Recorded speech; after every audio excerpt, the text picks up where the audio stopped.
Let's say you found an area where you want to open up a new childcare centre. Now, you'll need to decide whether you want to buy or lease your building. Let's go over the pros and cons of both of these options. First, we'll start with leasing a building. Here are some of the pros. You'll have access to more liquidity because you don't have to make a down payment on the building, usually just your first and last month's rent as a deposit. Also, you know your fixed monthly cost. Generally, major repairs should be covered by the landlord and you should not be paying property taxes, but I have seen cases where this isn't so. I would highly recommend having a lawyer take a look at any commercial lease before you sign, because commercial leases are much harder to get out of than residential leases. Try your best to avoid triple net leases. Next, there's a common misconception that when you own a building versus leasing it, you get more deductions. That's actually not true.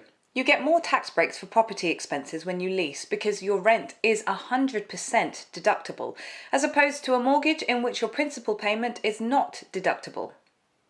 Also, a lease provides more flexibility if you want to evaluate the location or don't want to stay in the area long term.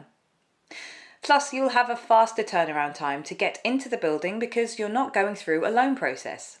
Here are some of the cons of leasing a building. You can't build equity or benefit from the appreciation of the building.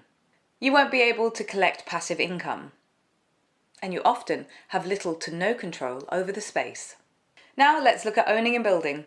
Here are some of the pros. Your equity in the property builds over time. The asset value also appreciates over time.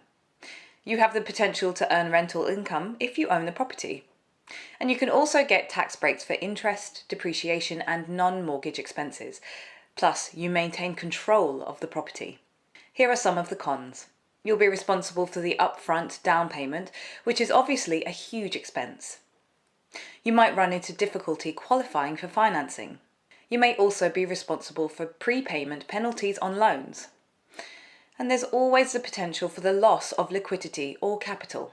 These are just some things to think about as you weigh your options and decide if leasing or buying your next centre is the right choice for you.